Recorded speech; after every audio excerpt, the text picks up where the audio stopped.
Break ನಂತರ party ರೌಂಡ್ಸ್ಗೆ ಮತ್ತೊಮ್ಮೆ ಸ್ವಾಗತ. ಹಾಸನ ಸಮಾವೇಶಕ್ಕಿಂತ 4 ದಿವಸ ಮೊದಲು ಇಡಿ ಅವರು ಮುಡಾ ಪ್ರಕರಣದಲ್ಲಿ ಲೋಕಾಯುಕ್ತಕ್ಕೆ ಮಧ್ಯಂತರ ವರದಿ ಸಲ್ಲಿಸುವ 2 ದಿವಸ ಮೊದಲು ಉಪಮುಖ್ಯಮಂತ್ರಿ ಡಿ ಕೆ ಶಿವಕುಮಾರ್ ಅವರು ಇಂಗ್ಲಿಷ್ ಸುದ್ದಿವಾಹಿನಿಗೆ ಸಂದರ್ಶನ ಕೊಟ್ಟರು. ಅದರಲ್ಲಿ ಆ ಸಂದರ್ಶನದಲ್ಲಿ ವಿ ಹ್ಯಾವ್ ಸಮ್ ಅಂಡರ್ಸ್ಟ್ಯಾಂಡಿಂಗ್, ನಮ್ಮ ಮಧ್ಯೆ ಒಂದು ಒಪ್ಪಂದ ಇದೆ, ಒಂದು ಹೊಂದಾಣಿಕೆ ಇದೆ, ವೇಟಿಂಗ್ ಫಾರ್ ದಟ್ ಡೇ, ಆ ದಿನಕ್ಕಾಗಿ ಕಾಯ್ತಾ ಇದ್ದೀನಿ ಅಂತ ಬಿಡಿಸಿ ಹೇಳಬೇಕಾಗಿಲ್ಲ. ಮೊದಲ ಅವಧಿಗೆ ಅವರು, ಒಂದಷ್ಟು ಅವಧಿಗೆ ಅವರು, ಆ ನಂತರ ನಾನು ಮುಖ್ಯಮಂತ್ರಿ ಅನ್ನೋ ಒಪ್ಪಂದ ಇದೆ, ಆ ದಿನಕ್ಕಾಗಿ ನಾನು ವೇಟ್ ಮಾಡ್ತಾ ಇದ್ದೀನಿ ಅಂತಲೇ ಅರ್ಥ ಆದರು. ಆ ಹೇಳಿಕೆ ಬಂತು, ದೊಡ್ಡ ಮಟ್ಟದಲ್ಲಿ ಚರ್ಚೆ ಆಯಿತು. ಮುಖ್ಯಮಂತ್ರಿಗಳನ್ನು ಕೇಳಲಾಗಿ, ಸಿದ್ದರಾಮಯ್ಯನವ್ರನ್ನ ಕೇಳಲಾಗಿ ಅಂಥ ಯಾವ ಒಪ್ಪಂದನೂ ಇಲ್ಲ ಅಂತ ಡಿ ಕೆ ಶಿವಕುಮಾರ್ ಅವರು CM ಹೇಳಿದ್ರು ಅಂದರೆ ಮುಗಿತು ಬಿಡಿ ಅಂದರು. ಅದರ ಮಧ್ಯದಲ್ಲಿ ಹೋಮ್ ಮಿನಿಸ್ಟರ್ ಡಾಕ್ಟರ್ ಪರಮೇಶ್ವರ್, ನಾನು ಹೈಕಮಾಂಡನ್ನು ಕೇಳಿದ್ದೀನಿ, ಅಂಥ ಯಾವ ಒಪ್ಪಂದನೂ ಇಲ್ಲ ಅಂತಿದ್ದಾರೆ, ಇವರಿವರೇ ಒಪ್ಪಂದ ಮಾಡ್ಕೊಂಡು ಬಿಟ್ಟರೆ ನಾವೇನು ಮಾಡೋಣ ರಾಜಕಾರಣದಲ್ಲಿ ಎಂದರು. ಅವರೇ ಇಬ್ಬರದ ರಾಜಕಾರಣ ಅಂತ ಡಾಕ್ಟರ್ ಪರಮೇಶ್ವರರ ಸಿಗ್ತಾರೆ. ಈಗ ಒಪ್ಪಂದ ಆಗಿದೆ ಅನ್ನುವ ಮಾಹಿತಿ ನನಗಿದೆ ಅಂತ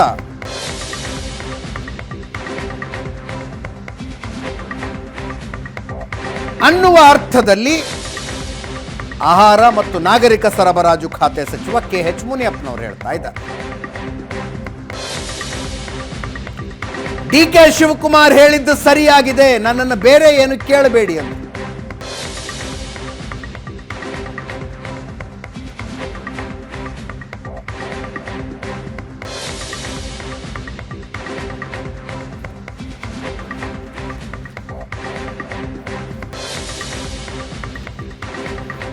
ಅದಕ್ಕೆ BK ಹರಿಪ್ರಸಾದ್ರು, ಮುನಿಯಪ್ಪ ಮನರಂಜನೆ ತೆಗೆದುಕೊಳ್ಳಲಿ, ದೆಹಲಿ ಬೆಳವಣಿಗೆ ನನಗಷ್ಟು ಗೊತ್ತಿಲ್ಲ, ಮುನಿಯಪ್ಪ ದೆಹಲಿ ನಾಯಕರು, ಅಲ್ಲಿ ಹೆಚ್ಚು ಮಾಹಿತಿ ಇರುತ್ತೆ ಅವರಿಗೆ, ಸರ್ಕಾರದ ಬಗ್ಗೆ ಅವ್ರನ್ನೇ ಕೇಳಬೇಕು.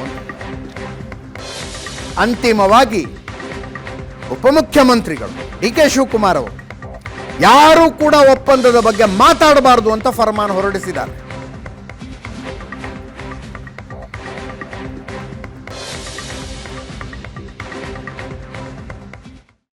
ನಿನ್ನೆ ಶಿವಕುಮಾರ್ ಹೇಳಿರೋದೆಲ್ಲ ಕರೆಕ್ಟ್ ಆಗಿದೆ, ನಾನು ಇನ್ನೇನು ಕೇಳಬೇಕು. ಪುನರಚನೆ ಇನ್ನೂ ಇಲ್ಲ ಅಂತ ಮುಖ್ಯಮಂತ್ರಿಗಳು ಹೇಳಿದ್ದಾರೆ.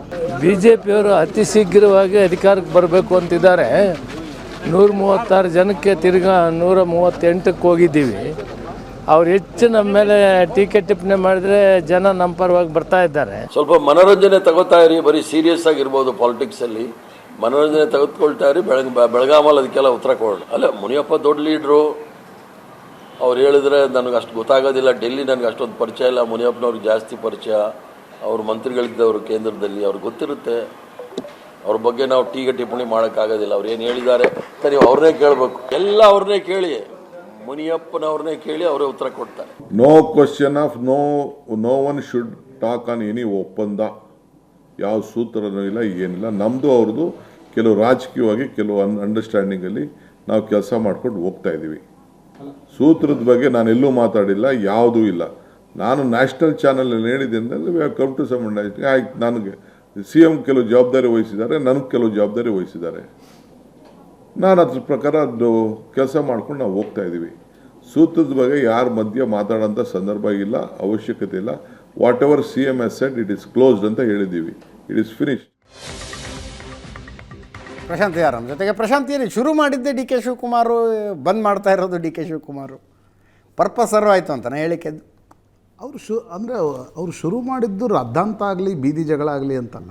ಎಸ್, ಅವ್ರು ಶುರು ಮಾಡಿದ್ದು ಯಾರಿಗೆ ತಲುಪಬೇಕು ಅವ್ರಿಗೆ ತಲುಪಬೇಕು, ತಲುಪಲಿ, ಒಂದು ಸಣ್ಣ ಚರ್ಚೆ ಆಗಲಿ, ಎಲ್ರಿಗೂ ಗೊತ್ತಿರಲಿ ನಾನು ಮುಂದಿನ ಮುಖ್ಯಮಂತ್ರಿಯಾಗಿ ಬರ್ತೀನಿ ಅಂತ ಅವ್ರು ಹೇಳೋದಿತ್ತು. ಅವ್ರು ಹೇಳಿದರು. ಈಗ ಪರಮೇಶ್ವರ್ ಯಾಕೆ ಅದನ್ನು ಹೇಳಿದರು? ಅವ್ರಿಗೆ DK ಶಿವಕುಮಾರ್ ಮುಖ್ಯಮಂತ್ರಿ ಆಗುವ ಕಾರಣಗಳು, ನನಗೂ ಅದು ಸಕಾರಣಗಳು, ನಾನು ಯಾಕೆ ಆಗಬಾರ್ದು? ಹೌದು, DK ಶಿವಕುಮಾರ್ಗೆ 23ರಲ್ಲಿ ಒಪ್ಪಂದ ಮಾಡಿದರೆ ನನಗೆ 13ರಲ್ಲೇ ಅವಕಾಶ ಇತ್ತಲ್ರಿ. ಆ ವಿಷಯದಲ್ಲಿ ನಾನು ಸೀನಿಯರ್ ಅಂತ ಅವ್ರಿಗೆ ಅನ್ಸುತ್ತೆ. ಕರೆಕ್ಟ್. ಹಾಂ, ಅವರು ಈಗ ಪರಮೇಶ್ವರ್ ಉಪಮುಖ್ಯಮಂತ್ರಿ ಆಗ್ಲಿಕ್ಕೆ ಪ್ರಯತ್ನ ಪಡ್ತಾ ಇಲ್ಲ. ಅವರು ಅವ್ರು KPCC ಅಧ್ಯಕ್ಷನೂ ಆಗಿದ್ದಾರೆ, ಉಪಮುಖ್ಯಮಂತ್ರಿ, ಅವ್ರಿಗೂ ಮುಖ್ಯಮಂತ್ರಿ ಸ್ಥಾನ ಬೇಕು. ಮುನಿಯಪ್ಪನವರು ಮುಖ್ಯಮಂತ್ರಿ ನೋಡ್ತಾ ಇಲ್ಲ. ಅವರು ಮುನಿಯಪ್ಪನವ್ರು ಹೆಂಗೆ ನೋಡ್ತಾ ಇದ್ದಾರೆ, ಒಂದು ಅವ್ರಿಗೂ ಸಿದ್ದರಾಮಯ್ಯ ಅವ್ರಿಗೂ ಮೊದಲಿಂದಲೂ ಅಷ್ಟಕ್ಕಷ್ಟೇ ಆ ಕೋಲಾರದ ಇಲೆಕ್ಷನ್ಸ್ನಲ್ಲೂ ಆಯ್ತಲ್ಲ. ಹೌದು. ಅವ್ರು ಹೆಂಗೆ ನೋಡ್ತಿದ್ದಾರೆ, ಆಯ್ತಪ್ಪ ರೈಟ್, ದಲಿತ ರೈಟು AICC ಅಧ್ಯಕ್ಷರಿದ್ದಾರೆ, ಇಲ್ಲಿ ಪ್ರಿಯಾಂಕ್ ಖರ್ಗೆ HC ಮಹದೇವಪ್ಪನವ್ರನ್ನ ಇಬ್ಬರನ್ನೂ ಮಂತ್ರಿ ಮಾಡಿದ್ದೀರಿ. ಲೆಫ್ಟಲ್ಲಿ ಈಗೇನು ಅಂಜನೇಯನೂ ಇಲ್ಲ, ಅಲ್ಲಿ ಮೊನ್ನೆ ಚಂದ್ರಪ್ಪನೂ ಗೆಲ್ಲಿಲ್ಲ, ಲೆಫ್ಟ್ನಲ್ಲಿ ಹೇಳ್ಕೊಳ್ಳುವಂಥ ಜನನೂ ಇಲ್ಲ. ಹೌದು. ನೀವು ರೈಟಲ್ಲಿ ಅಧ್ಯಕ್ಷ AICC ಅಧ್ಯಕ್ಷ ಮಾಡಿದಿರಿ, ಅವರ ಮಗನನ್ನು ಕೂಡ ಮಂತ್ರಿ ಮಾಡಿದಿರಿ, ನನ್ನನ್ನು ಉಪಮುಖ್ಯಮಂತ್ರಿ ಮಾಡಿ. ಅದು ಸಾಧ್ಯ ಆಗೋದು ಯಾವಾಗ? DK ಶಿವಕುಮಾರ್ ಮುಖ್ಯಮಂತ್ರಿ ಆದರೆ. ಯಾಕಂದರೆ ಸಿದ್ದರಾಮಯ್ಯನವರಿಗೆ ಇಡೀ ಅಹಿಂದ ಸಮುದಾಯ ತೆಗೆದುಕೊಂಡು ಹೋಗೋ ಶಕ್ತಿ ಇದೆ. ಅಲ್ಲ, ಅವಾಗೆಲ್ಲ ಇದೇ KH ಮುನಿಯಪ್ಪನವ್ರು 2 ವರ್ಷ ಆದಮೇಲೆ ರಾಜೀನಾಮೆ ಕೊಡಬೇಕು, ಸಂಪುಟ ಪುನರ್ರಚನೆ ಆಗಬೇಕು, ಬಿಟ್ಟು ಕೊಡಬೇಕು, ಹಿರಿಯರಾದವರು ಅಂತೆಲ್ಲ ಮಾತಾಡಿದವ್ರು ಇವರು. ಅಲ್ರಿ ಅಜಿತ್, ಒಬ್ಬನೂ ಕೂಡ ಅಧಿಕಾರ ಬಿಟ್ಕೊಡೋಕೆ ಯಾರೂ ತಯಾರಿಲ್ಲ. ಆ DVG ಬರೆದಿದ್ದ ಒಂದು ಇದೆ ನೋಡಿ, ಬೆದಕಾಟ ಬದುಕೆಲ್ಲ ಚಣಚಣವು ಹೊಸ ಹಸಿವು, ಅದಕ್ಕಾಗಿ ಇದಕ್ಕಾಗಿ ಮತ್ತೊಂದಕ್ಕಾಗಿ ಅಧಿಕಾರ ಸಿರಿಸೊಗಸು ಕೀರ್ತಿಗಳ ನೆನೆದು ಮನ ಕುದಿಯುತ್ತಿಹದಾವಾಗ ಮಂಕುತಿಮ್ಮ. ಯಾರೂ ಅಧಿಕಾರ ಬಿಟ್ಕೊಡಲ್ಲ. KH ಮುನಿಯಪ್ಪ ಯಾಕೆ ಹೇಳ್ತಿದ್ದಾರೆ ಅಂತಂದರೆ, ನಾಳೆ DK ಶಿವಕುಮಾರ್ ಆದರೆ ಅವ್ರಿಗೆ ಅಹಿಂದ ಸಮುದಾಯದ ಒಂದು ಕಾಂಬಿನೇಷನ್ ಬೇಕು. ಅವ್ರಿಗೆ ಅಹಿಂದ ಸಮುದಾಯದ ಕಾಂಬಿನೇಷನ್ ಬೇಕು. ನೀವು ಒಳ ಮೀಸಲಾತಿ ಕೊಟ್ಟಿದ್ದೀರಿ, ಬರೀ ಅದು ಸಾಕಾಗಲ್ಲ, ಅಧಿಕಾರ ಕೊಡಬೇಕು. ನನ್ನನ್ನು ಅವ್ರಿಗೆ ಉಪಮುಖ್ಯಮಂತ್ರಿ ಸ್ಥಾನದ ಮೇಲೆ ಕಣ್ಣಿದೆ. ಓಕೆ ಅವ್ರಿಗೆ ಅನಿಸ್ತಾ ಇದೆ, ನನ್ನನ್ನು ನೀವು ಪರಮೇಶ್ವರನ್ನೇ ಯಾಕೆ ಮುಖ್ಯಮಂತ್ರಿ ಮಾಡ್ತೀರಿ? ಆಯ್ತಪ್ಪ, ದಲಿತರನ್ನು ಮುಖ್ಯಮಂತ್ರಿ ಮಾಡೋಕ್ಕಾಗಲ್ಲ, ನನ್ನನ್ನು ಉಪಮುಖ್ಯಮಂತ್ರಿ ಮಾಡಿ, ನಾನು ದಾವೇದಾರ ಅಂತ ಹೇಳುವ ಪ್ರಯತ್ನ ಮಾಡ್ತಿದ್ದಾರೆ ಅವರು.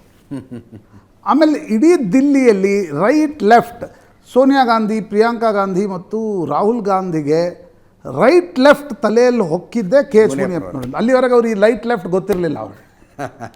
KH ಮುನಿಯಪ್ಪನವರು ಅಂದರೆ ಈಗ ಆಗ್ತಾರೋ ಬಿಡ್ತಾರೋ ಮುಂದಿನ ಲೆಕ್ಕ, ಬಟ್ ಟವೆಲ್ ಹಾಕಬಾರ್ದು ಅಂತೆಲ್ಲಿದೆ ರಾಜಕಾರಣದಲ್ಲಿ. Yes, exactly. ಅದನ್ನು ಮುನಿಯಪ್ಪನವ್ರು ಮಾಡ್ತಿದ್ದಾರೆ ಅಂತ ಅನ್ಸುತ್ತೆ.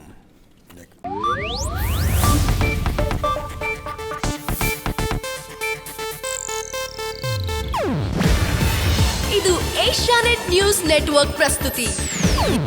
ನೀವು ನೋಡ್ತಿದ್ದೀರಾ ಏಷ್ಯಾನೆಟ್ ಸುವರ್ಣ ನ್ಯೂಸ್.